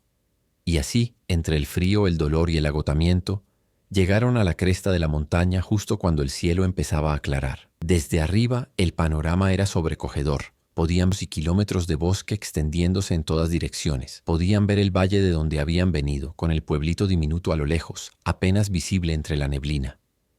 Y hacia el otro lado podían ver otro valle, más verde, más bajo, donde don Jacinto dijo que estaba el municipio al que se dirigían. Estamos a medio camino, dijo. Si seguimos a buen ritmo, llegaremos mañana por la noche. Pero justo cuando iban a comenzar el descenso, escucharon algo que les heló la sangre. Ladridos de perros. Y no eran perros salvajes, eran perros de caza. Don Jacinto se giró hacia ellos con los ojos muy abiertos. Nos están rastreando. Tienen perros. Dios mío, nos van a alcanzar. Elena sintió que el pánico la invadía. ¿Qué hacemos? Don Jacinto miró alrededor desesperadamente. Hay un barranco allá abajo. Es peligroso, pero si logramos cruzarlo, los perros no podrán seguirnos. El barranco tiene un río en el fondo. Si nos metemos al agua, perderemos el rastro, pero tenemos que llegar ahí antes que ellos. Corran, ahora. Comenzaron a correr, o al menos a moverse lo más rápido que podían. El descenso era empinado, lleno de piedras sueltas que rodaban bajo sus pies. Alex se cayó 2 veces, golpeándose contra las rocas, pero cada vez se levantaba, impulsado por el terror puro. Los ladridos se acercaban, cada vez más fuertes, y ahora también podían escuchar gritos de hombres, voces ordenando a los perros que siguieran el rastro. Llegaron al borde del barranco y Elena miró hacia abajo.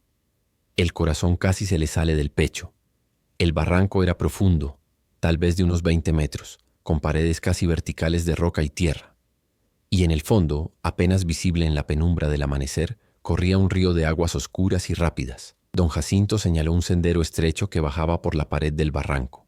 Es peligroso, dijo, pero es la única forma. Vayan con cuidado. No se suelten de las rocas.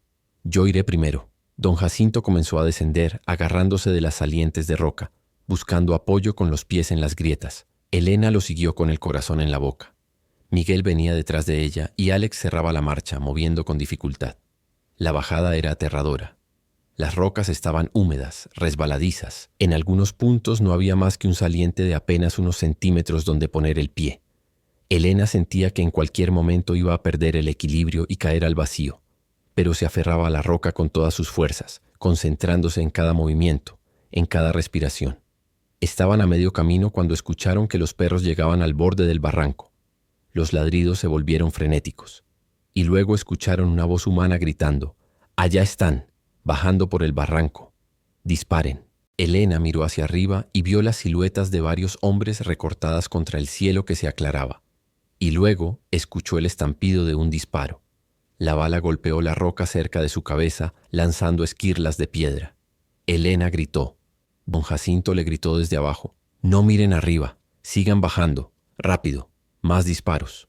Uno pasó tan cerca de Miguel que el muchacho sintió el aire desplazándose junto a su oreja. Otro impactó justo donde Alex tenía la mano y el joven tuvo que soltarse, perdiendo el equilibrio.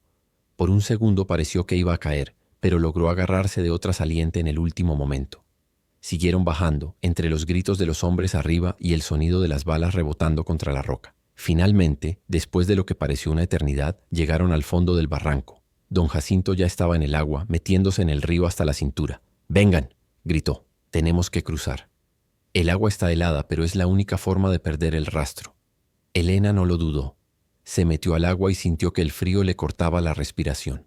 Era un frío tan intenso que le quemaba la piel, pero siguió avanzando, luchando contra la corriente que intentaba arrastrarla.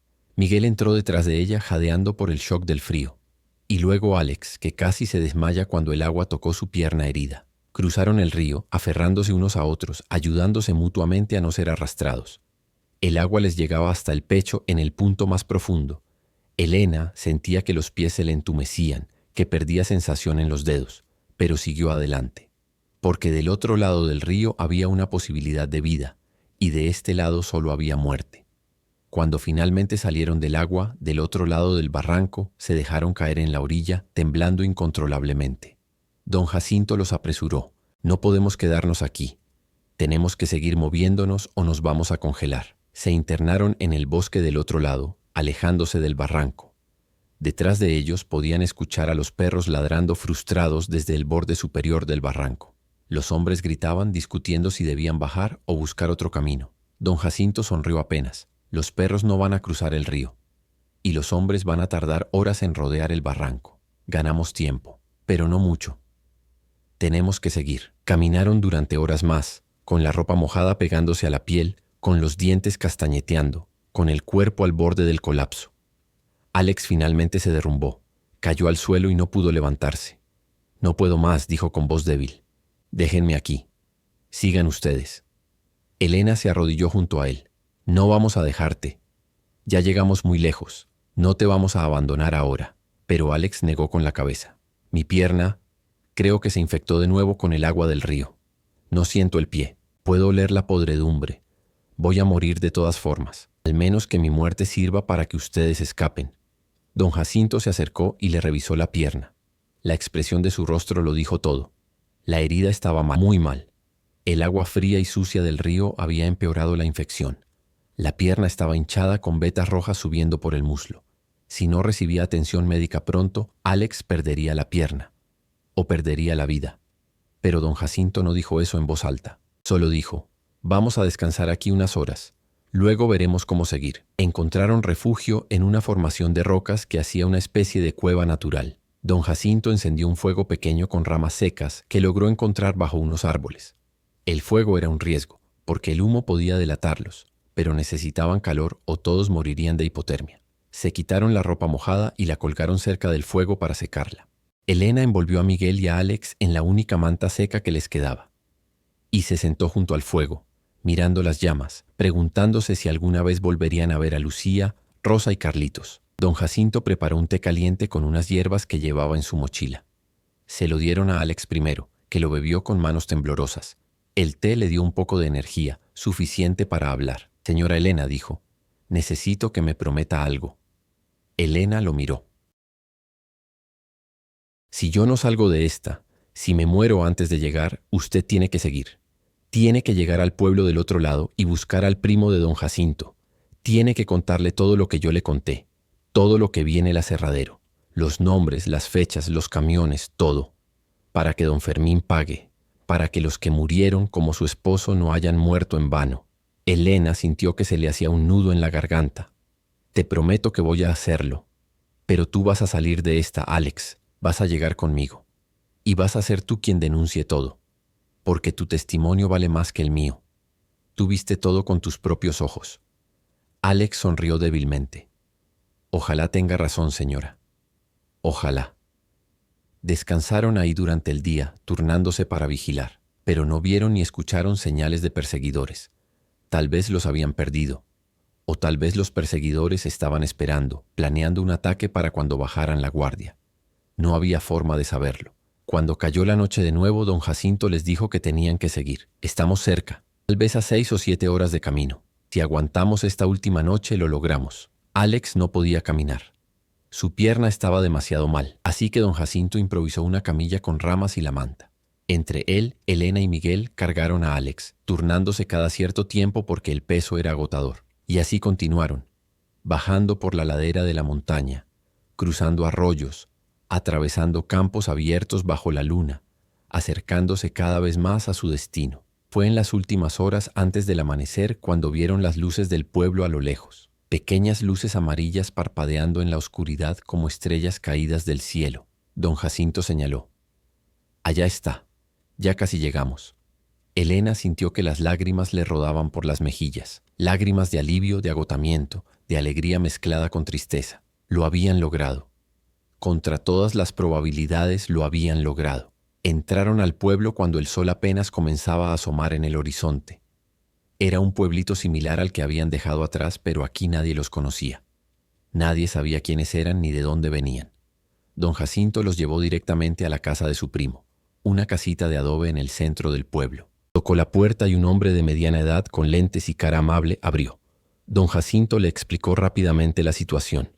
El primo, que se llamaba Genaro y trabajaba para una organización que defendía a campesinos y trabajadores, los hizo pasar inmediatamente. Llamó a un médico de confianza que llegó en menos de una hora.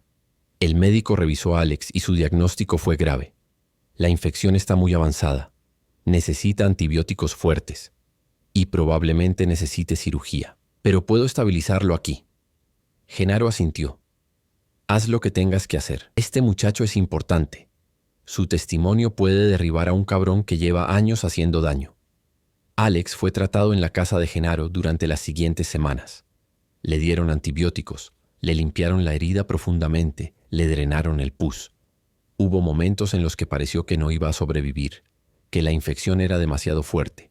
Pero Alex era terco. Se aferró a la vida con una determinación que impresionó a todos, y lentamente, muy lentamente, comenzó a mejorar.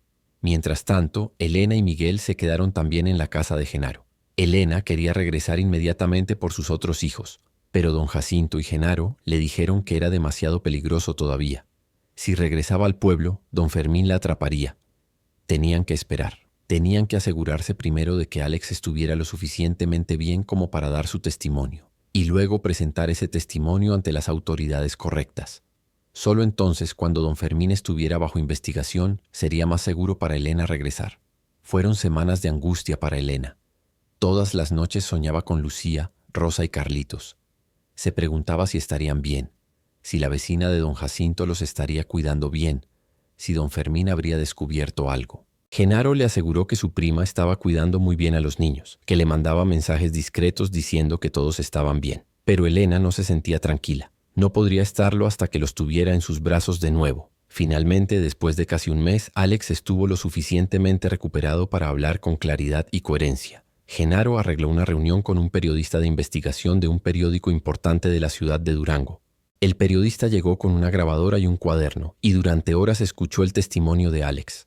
Alex le contó todo: los camiones nocturnos, las cajas, la bodega cerrada, la conversación que había escuchado, desde los hombres involucrados, las conexiones entre don Fermín y el comandante de policía, todo.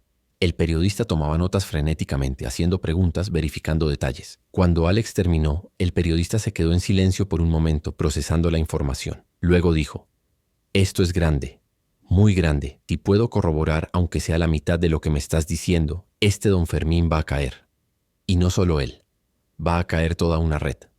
El periodista se fue y comenzó su investigación. Habló con fuentes, revisó documentos, buscó pruebas, y para sorpresa de muchos encontró evidencia. Encontró registros de camiones que llegaban al aserradero a horas inusuales. Encontró discrepancias en las cuentas del aserradero, dinero que entraba y salía sin explicación. Encontró testimonios de otros trabajadores que habían visto cosas extrañas, pero que nunca se atrevieron a hablar por miedo. Y encontró conexiones financieras entre don Fermín y varios políticos corruptos de la región. El periodista publicó una serie de artículos en el periódico exponiendo todo. Los artículos causaron un escándalo. La prensa nacional los recogió. Hubo presión de organizaciones internacionales. Y finalmente, las autoridades federales no tuvieron más remedio que actuar. Enviaron agentes especiales a investigar. Hicieron redadas en el aserradero y encontraron la bodega secreta. Dentro había no solo drogas, sino también armas, municiones y registros detallados de operaciones de tráfico. Arrestaron a don Fermín, a Quintero, al comandante de policía Mendoza y a varios otros involucrados. Don Fermín intentó defenderse. Contrató a los mejores abogados. Intentó sobornar a jueces. Pero había demasiada evidencia. Y además, había demasiada atención pública. El caso se había vuelto simbólico. Era la lucha del pueblo contra el poderoso. Y esta vez, el poderoso no pudo escapar. Don Fermín fue sentenciado a 20 años de prisión por tráfico de drogas, lavado de dinero y asociación delictuosa. Quintero y Mendoza también fueron sentenciados. Y aunque muchos sabían que 20 años probablemente no era suficiente por todo el daño que había causado, al menos era justicia. Pero la caída de don Fermín no fue limpia, no fue perfecta, porque el sistema siguió siendo corrupto en muchos niveles. Algunos de los hombres que trabajaban para don Fermín nunca fueron atrapados. Otros fueron arrestados pero salieron libres por tecnicismos legales. Y el aserradero, aunque cerrado temporalmente, eventualmente fue reabierto bajo otro nombre, con otros dueños que probablemente no eran muy diferentes de don Fermín. Así el mundo. Así era México en esos años. Y así sigue siendo en muchos lugares. Pero al menos para Alex, para Elena, para todas las víctimas de don Fermín, hubo un momento de victoria. Un momento en el que el monstruo fue derribado. Cuando finalmente fue seguro, Elena regresó a buscar a sus hijos. Genaro la llevó en su coche hasta el pueblo. Pasaron por el aserradero, que ahora estaba rodeado de cinta policial y vigilado por agentes federales. Pasaron por la comandancia, donde el comandante Mendoza ya no estaba. Y llegaron a la casa de la vecina de don Jacinto. Elena bajó del coche y corrió hacia la puerta. La vecina abrió y Elena entró como un huracán. «¿Dónde están mis hijos?», gritó. La vecina sonrió y señaló hacia el patio trasero. «Allá están, jugando». Elena salió al patio y los vio. Lucía, Rosa y Carlitos. Los tres estaban jugando con unos bloques de madera, ajenos a todo lo que había pasado. Cuando Carlitos vio a su madre, gritó mamá y corrió hacia ella. Elena se arrodilló y lo atrapó en sus brazos llorando. Lucía y Rosa también corrieron y se unieron al abrazo. Las cuatro quedaron ahí, abrazadas en el suelo del patio, llorando y riendo al mismo tiempo. Miguel, que había llegado con Elena, se unió también. Y por primera vez en meses, Elena sintió que podía respirar, que la pesadilla había terminado, que su familia estaba junta de nuevo. Genaro les ofreció quedarse en su pueblo. Les consiguió una casita pequeña donde podían vivir.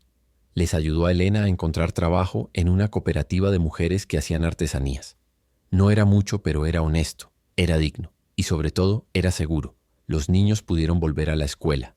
Comenzaron a sonreír de nuevo. Comenzaron a ser niños otra vez, no pequeños adultos forzados por la tragedia. Alex también se quedó en el pueblo durante su recuperación. Su pierna nunca sanó completamente. Quedó con una cojera permanente, un recordatorio constante de lo que había pasado. Pero estaba vivo y estaba libre. Genaro lo ayudó a conseguir trabajo como asistente en la Organización de Derechos Humanos. Alex descubrió que tenía un talento para documentar injusticias, para escuchar las historias de otros y ayudarles a encontrar justicia.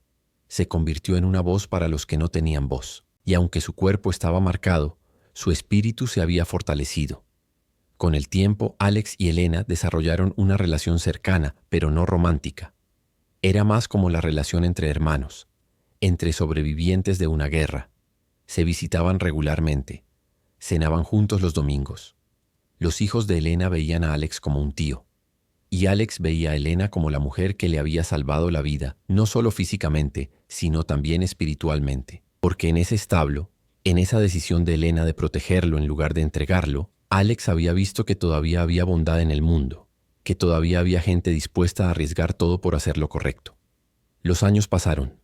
Miguel creció y se convirtió en un joven responsable. Estudió en una escuela técnica y aprendió carpintería. Lucía se hizo maestra. Rosa se dedicó a la enfermería, inspirada por el médico que había salvado a Alex. Y Carlitos, el pequeño Carlitos que había llorado en el momento justo para distraer a los hombres de don Fermín, creció sin recordar mucho de esa época terrible, pero llevando en su interior la enseñanza de que su madre había sido una heroína. Elena nunca se volvió a casar. Antonio había sido el amor de su vida y nadie podía reemplazarlo, pero encontró felicidad en otras cosas, en ver crecer a sus hijos, en ayudar a otras mujeres de la cooperativa que también habían sufrido injusticias, en las pequeñas victorias diarias de sobrevivir con dignidad. Y aunque las cicatrices de lo que había vivido nunca desaparecieron completamente, aprendió a vivir con ellas, a aceptarlas como parte de su historia. Un día, muchos años después, cuando Elena ya era una mujer mayor con el pelo gris y la piel curtida por el sol, Alex fue a visitarla. Había algo importante que quería decirle. Se sentaron en el porche de la casita de Elena, mirando las montañas a lo lejos. Alex le dijo que un grupo de periodistas y documentalistas querían hacer una película sobre lo que había pasado, sobre la caída de don Fermín, sobre el testimonio de Alex, sobre la valentía de una viuda que había arriesgado todo para proteger a un extraño. Querían contar la historia para que la gente no olvidara, para que las nuevas generaciones supieran que la justicia, aunque difícil, era posible. Elena escuchó en silencio. Luego preguntó, ¿y qué quieres que haga yo? Alex sonrió. Quiero que des tu permiso, quiero que tu historia se cuente, porque no fue solo mi historia, Elena. Fue la tuya. Tú fuiste la que tomó la decisión más difícil. Tú fuiste la que lo arriesgó todo. Elena se quedó pensando por un largo momento. Luego asintió. Está bien, que cuenten la historia, pero con una condición, que no me pinten como una santa, ni como una heroína, porque yo solo hice lo que cualquier persona con corazón habría hecho. Vi a alguien que sufría y decidí ayudarlo. Nada más.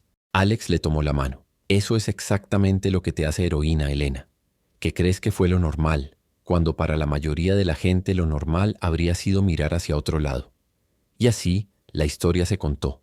Se hizo un documental, se escribieron artículos, se dio testimonio en universidades y organizaciones.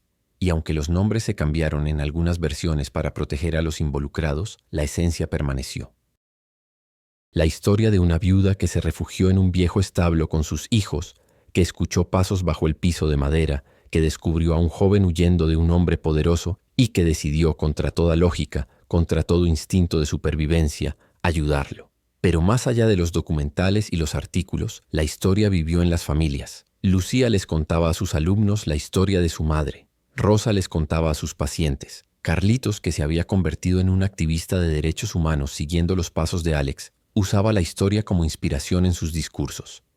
Y Miguel el carpintero construyó una pequeña réplica del establo en madera, una pieza de arte que donó a un museo local, con una placa que decía: en memoria de todos los que eligieron la compasión sobre la comodidad. Elena murió años después, a los 72 años, rodeada de sus hijos, nietos y bisnietos. Murió en paz, sabiendo que había vivido una vida con propósito, que había enfrentado el mal y había elegido el bien, que había pasado por el fuego y había salido no sin quemaduras, pero sí con la cabeza en alto. En su funeral, Alex dio un discurso. Ya era un hombre mayor también, con el pelo completamente blanco y todavía cojeando. Habló sobre cómo Elena le había dado no solo refugio físico, sino también esperanza. Cómo le había demostrado que incluso en los momentos más oscuros, cuando todo parece perdido, la bondad humana puede brillar como una luz. Y ahora, si tú que estás escuchando esta historia te preguntas qué habrías hecho en el lugar de Elena, te preguntas si habrías tomado la misma decisión, déjame decirte algo. Es fácil juzgar desde la comodidad de tu casa, desde la seguridad de tu vida. Es fácil decir que habrías sido valiente, que habrías hecho lo correcto. Pero cuando estás ahí, cuando el miedo te paraliza, cuando tus hijos tienen hambre, cuando cada día es una lucha por sobrevivir, las decisiones morales se vuelven mucho más complicadas. Elena no fue perfecta. Tuvo miedo, dudó, lloró, estuvo a punto de rendirse 1000 veces. Pero al final eligió creer que la vida de un ser humano, incluso un extraño, valía más que el dinero. Que la justicia, aunque fuera imperfecta, valía la pena luchar por ella. Que sus hijos, aunque estuvieran en peligro, aprenderían más viéndola hacer lo correcto que viéndola traicionar a un inocente para salvarse. ¿Fue locura? Tal vez. ¿Fue valentía? Sin duda. ¿O fue simplemente lo que una madre con corazón no puede dejar de hacer? Probablemente las tres cosas. Porque la verdadera valentía no es la ausencia de miedo, es actuar correctamente a pesar del miedo. Es elegir el camino difícil cuando el camino fácil está justo ahí, tentándote. Y hoy, en este mundo donde la injusticia sigue existiendo, donde los poderosos siguen abusando de los débiles, donde es más fácil mirar hacia otro lado que involucrarse, la historia de Elena nos recuerda algo fundamental, que cada uno de nosotros tiene el poder de cambiar el curso de la historia. Tal vez no la historia grande, la de los libros, pero sí la historia pequeña, la de las vidas individuales, la de salvar a una persona, la de dar testimonio contra un tirano, la de elegir la compasión sobre la indiferencia. Alex vivió hasta los 80 años. Dedicó su vida a documentar injusticias y a ayudar a otros a encontrar sus voces.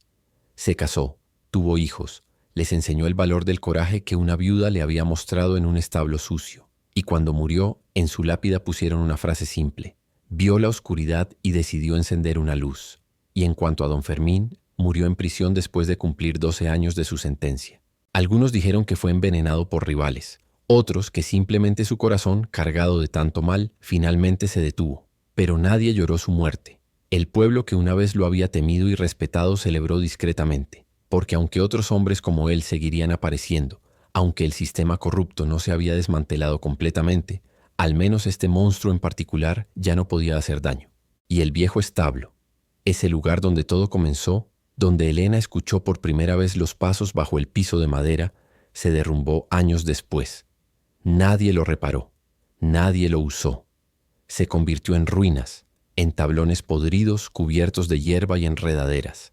Pero la gente del pueblo todavía lo visitaba de vez en cuando. Los jóvenes iban ahí a escuchar las historias de los viejos sobre lo que había pasado. Y algunos juraban que en las noches de luna llena, si te parabas en silencio entre las ruinas, todavía podías escuchar algo. No pasos, no voces, sino algo más sutil, como el eco de una decisión, como el susurro de un momento en el que alguien eligió ser humano en lugar de bestia, porque eso es lo que queda al final. No los edificios, no las posesiones, sino las decisiones que tomamos, los momentos en los que elegimos quiénes queremos ser. Y Elena, esa viuda pobre que no tenía nada más que 4 hijos hambrientos y un corazón lleno de cicatrices, eligió ser luz en medio de la oscuridad. Y esa luz, aunque pequeña, fue suficiente para iluminar el camino de muchos otros. Así que te pregunto, amigo, amiga que me escuchas, si alguna vez te encuentras en una situación donde tienes que elegir entre tu seguridad y hacer lo correcto, ¿qué elegirás? Si alguna vez descubres un secreto que podría destruirte pero que también podría salvar a otros, ¿hablarás o callarás? Si alguna vez escuchas pasos bajo tu piso, metafóricos o literales, ¿Levantarás las tablas para ver qué hay debajo o preferirás ignorarlo y seguir adelante? No hay respuestas fáciles. Y nadie puede juzgarte por lo que decidas, pero solo tal vez cuando llegue ese momento recuerdes la historia de Elena. Y ese recuerdo te dé el coraje que necesitas.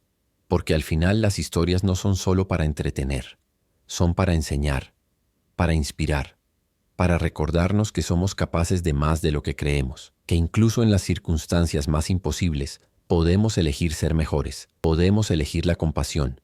Y esa elección, esa simple y poderosa elección, es el mayor acto de resistencia que existe. Si esta historia te conmovió, si te hizo pensar, si te hizo sentir algo, déjame un comentario contando qué habrías hecho tú en el lugar de Elena. No hay respuestas, solo honestidad. Si crees que más personas necesitan escuchar esta historia, compártela. Suscríbete al canal. Porque las historias reales de gente común haciendo cosas extraordinarias son las que necesitamos más que nunca. Y recuerda, la compasión no es debilidad. La compasión es la forma más valiente de fuerza. Porque cualquiera puede cerrar su corazón. Pero se necesita coraje, verdadero coraje, para mantenerlo abierto cuando el mundo te está dando 1000 razones para cerrarlo. Gracias por escuchar. Hasta la próxima historia.